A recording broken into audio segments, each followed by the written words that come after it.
to the UltraCycling Magazine Show.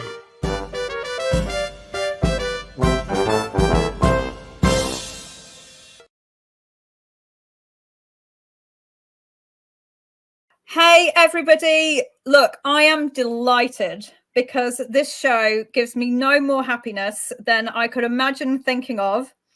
I'm joined today by fellow Kiwi, Jane, who is not only an amazing cyclist, but has recently cycled the length of New Zealand from south to north, setting a new WACA record. Jane, welcome to the show. How are you? Hey, thanks. I'm fantastic. Now, has it sunk in yet, quite what you've achieved? Because you've been back how long?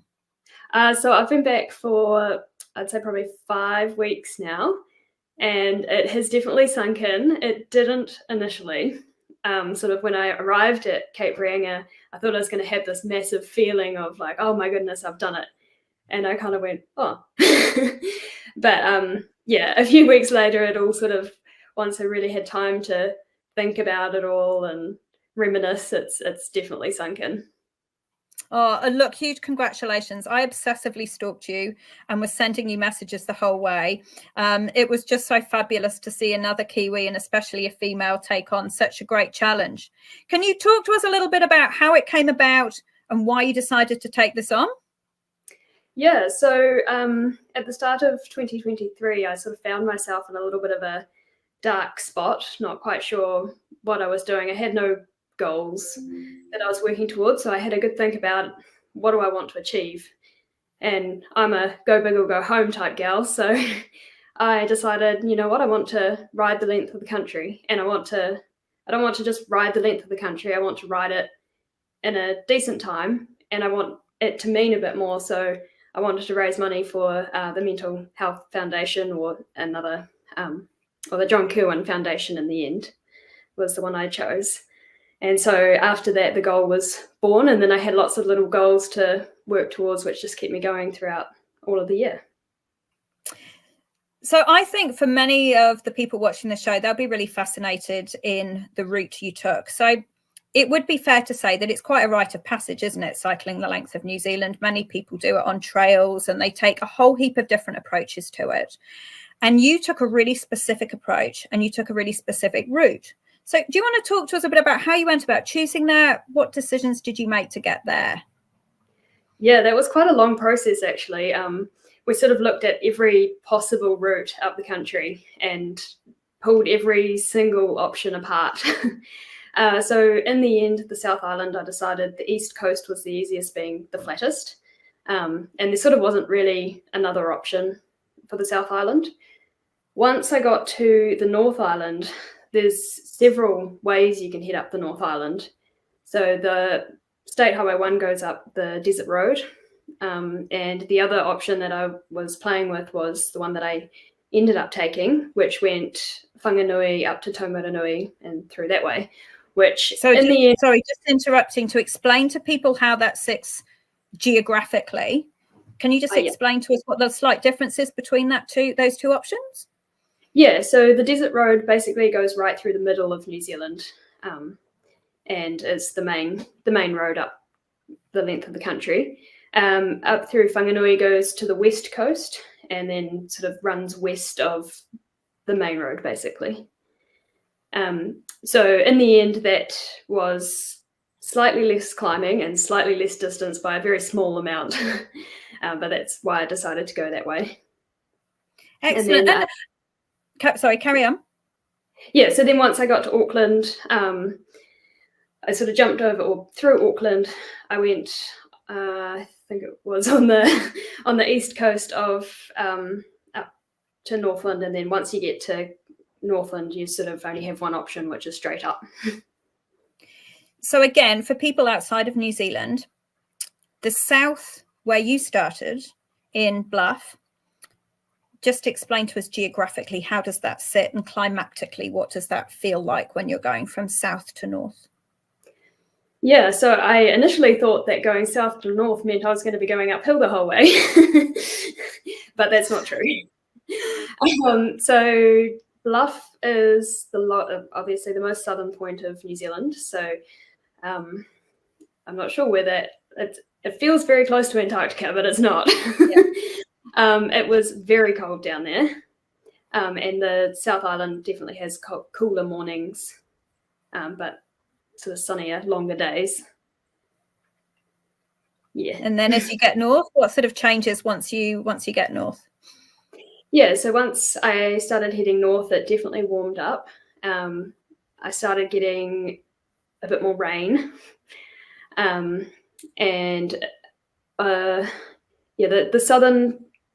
South Island, I had a lot of wind. So the first couple of days I had some nice tailwinds, but the Canterbury Plains, which is, that was on day 3 for me. So sort of heading up towards Christchurch, and they're famous for their nor'westers.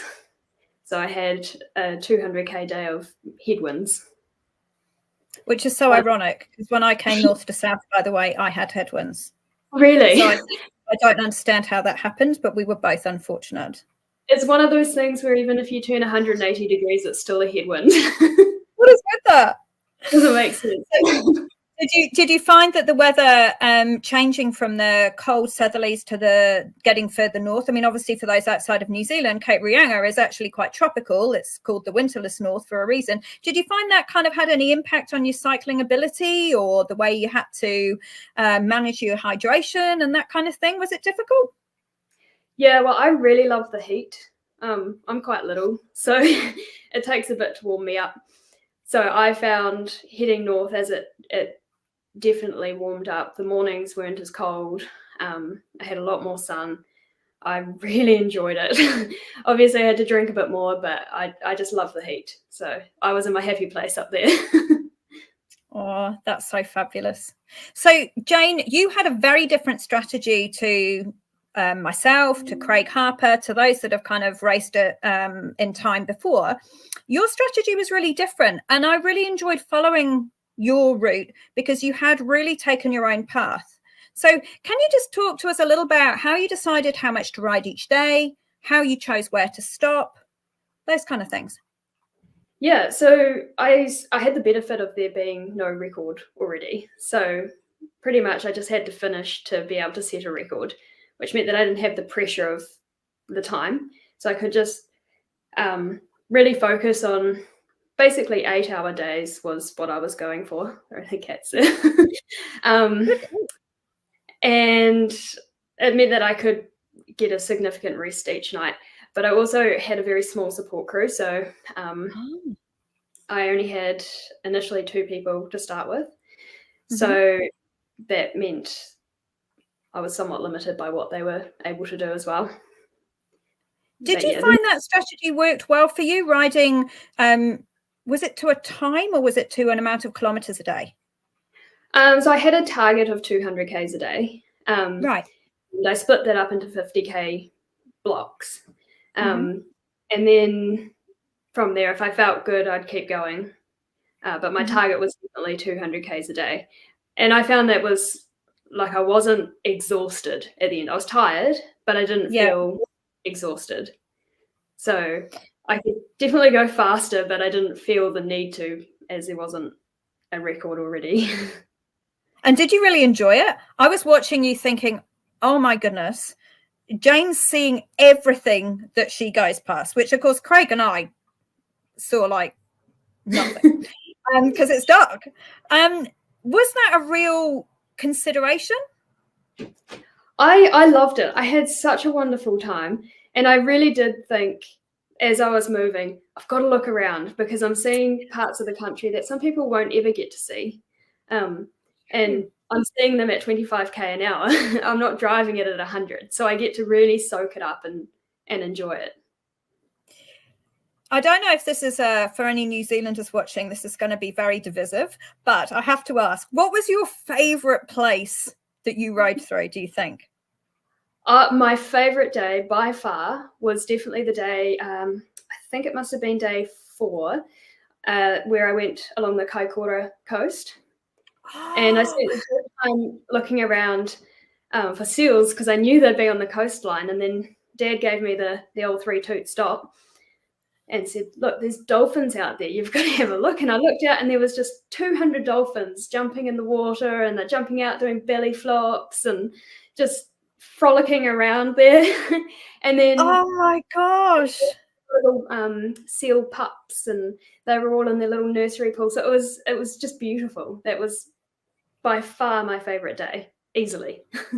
So for anybody considering coming to New Zealand, clearly nobody's going to be riding everything like you did, because that was epic. But that's probably the area you'd recommend people to visit then, right?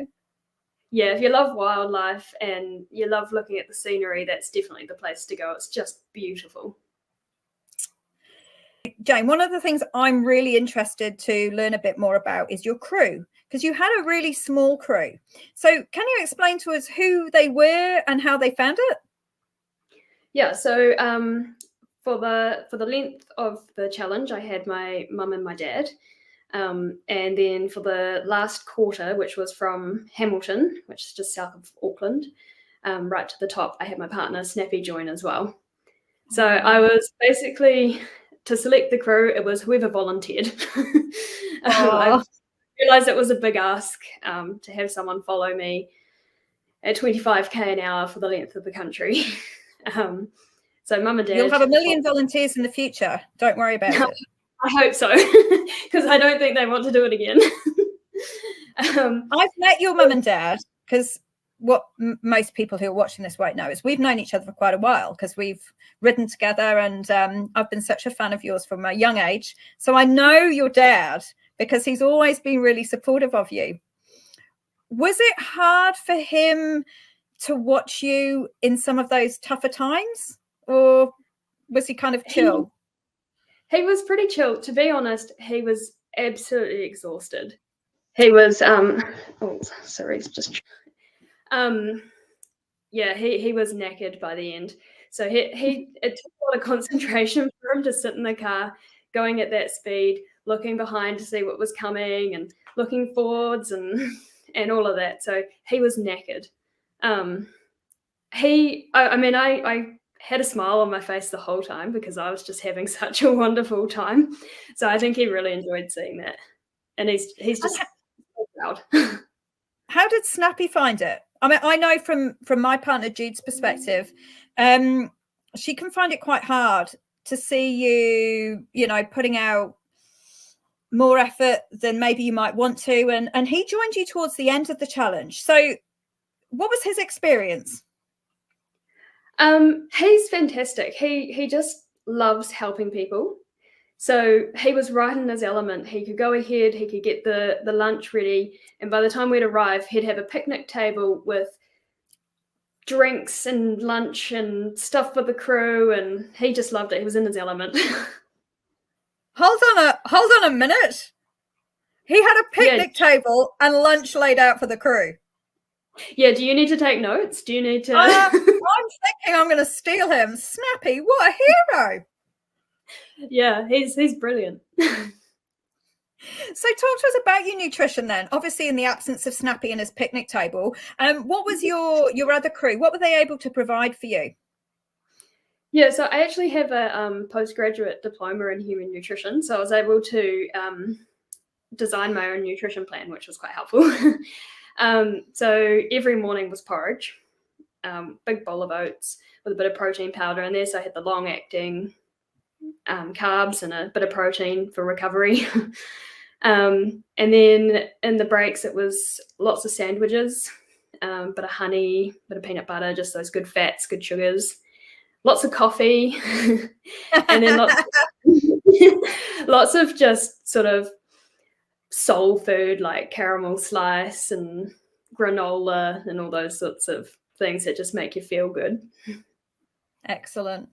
And did you find that there was anything from that experience that you would change? Was there anything that didn't work? I felt the nutrition went really well. I think because I wasn't doing, the sort of hours that you guys have done, it was a lot easier to have enough nutrition. So there wasn't sort of that absolute depletion. Yeah, I think. Cool. I'm just going to say, by the way, it's never easy. What you did is absolutely legendary, Jane. And riding for that distance, tell me again, how many days did it take you? It was just over 10 days. So I finished on the 11th day. That is monumental. For somebody to take on a challenge and ride 200 Ks a day for 10 days, please don't ever use the word easy in my presence again, because I think that was exceptional. Let's just put that in perspective for everybody watching. Have you ever ridden this kind of a distance before? No, I'd ridden 200 Ks once on a weekend, and I have done a 300K ride once, but I'd never done back-to-back like that ever.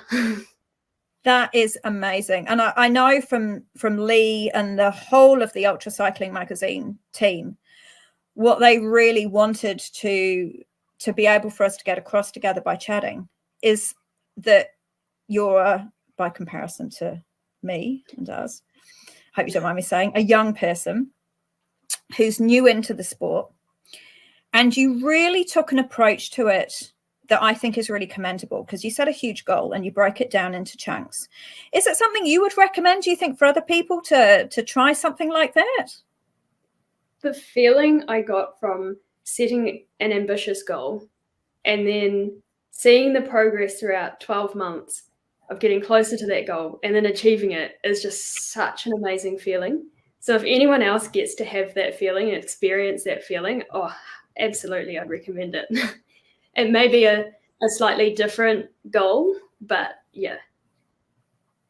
So do you think that from having completed something so huge and so incredible as you have, you're looking back now 5 weeks later, what was the highlight? And what was, I mean, I know you've said about the dolphins, what was the highlight maybe other than that? And what was the low light, if there were any? Yeah, I had a lot of highlights. One day that I really, really enjoyed was the day I went through Hamilton, my hometown. So people knew I was coming through, so they came out to the side of the road and they'd wave as I went past. And my sister and my niece and nephew came out and followed for a little bit, which was really exciting. It just sort of gave that little bit of motivation to push on. A low light, I found Auckland, and actually all of the cities, I found them quite stressful. Just trying to work out how to get in, how to get out, and without ending up on a motorway somewhere. So that was, had quite a lot of anxiety around the cities, so always felt a lot better once I got out. Yeah, personal chat then between you and I, because I find when I'm doing something where there's nobody around, you get into quite a rhythm, and I can find entering a large city quite overwhelming from just a sensory overload perspective. Do you think that's part of the experience that you found difficult, or was it just the volume of traffic? Or yeah, I think a lot of both of those, and also just there's so many roads to choose from, so there's a lot of chance of taking the wrong one. And not really knowing where I'm going to end up. Whereas when you're in the country, there's one road and you just follow it and you just keep going. But yeah, the city, there's traffic lights, and there's traffic lights, roundabouts, there's cars, there's people, there's all sorts of things, and yeah, just navigating all of that's quite stressful. And people don't realize that we're a really small country, so when we say one road, we're not kidding, right? Yeah, there's one road.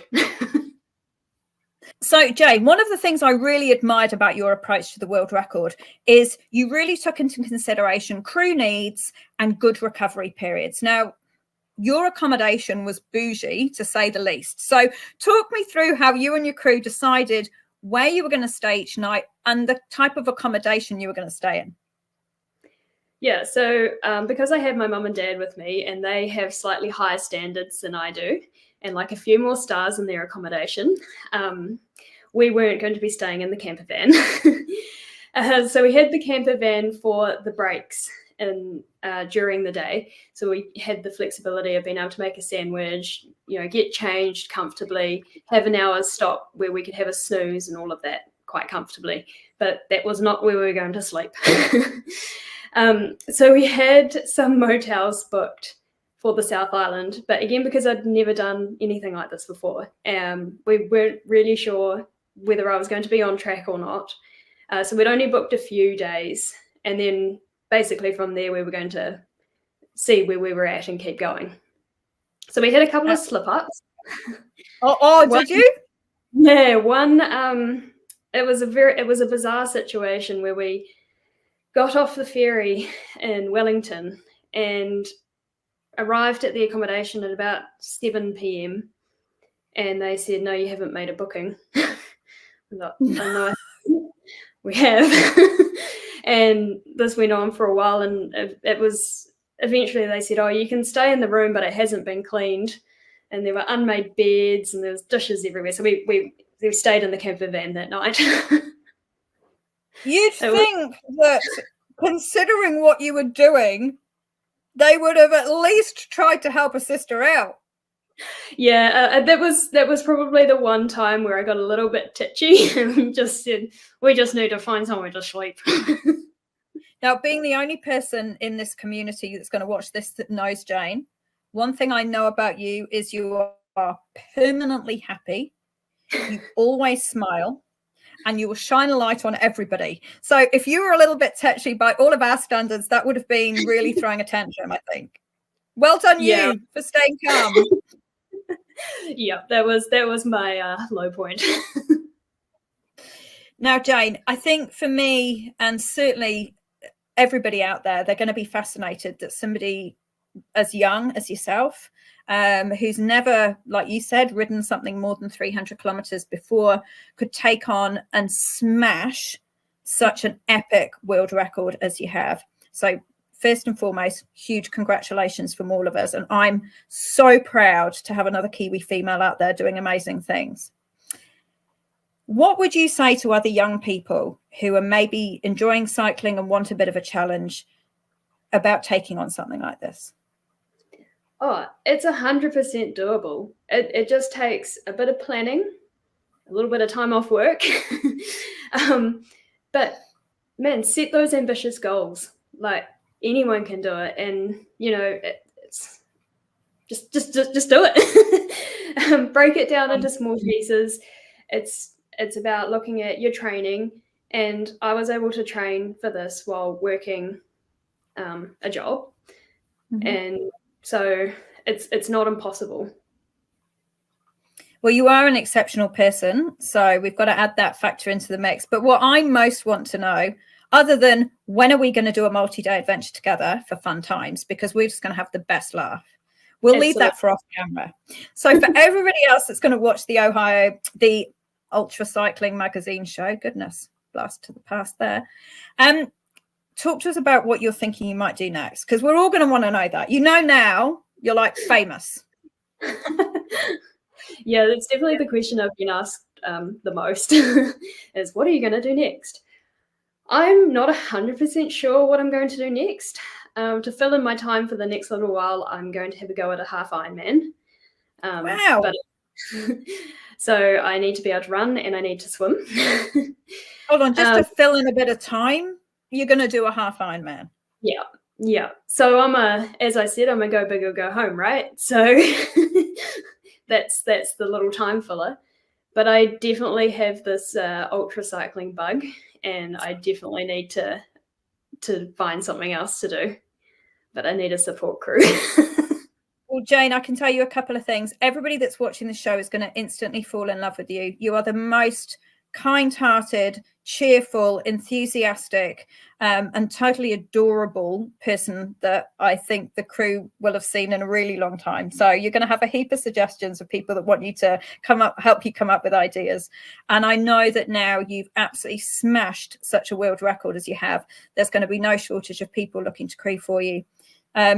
I would like to offer any and all assistance I can to you. Anything that you decide you want to take on, please. Not that I'm the font of all knowledge, but there's only a few of us here in New Zealand. My door is always open. My ears are always listening for any help I can be to support you, because going into the future, we need way more younger, enthusiastic people like yourself to really take our sport forward. So I'd like to thank you, not only for your time today, but for what you're doing for the cycling community by bringing adventurous, exciting things to our country and to younger people.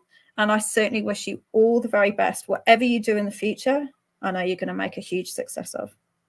Oh, that's amazing. I'm so excited to have discovered this whole new community. I'm thrilled. Well, thank you so much. We will look forward to following you obsessively with whatever it is that comes next. Thank you so much, Jane. This is Gregory Zuber, thanking you for watching and sharing. Music by Kevin MacLeod.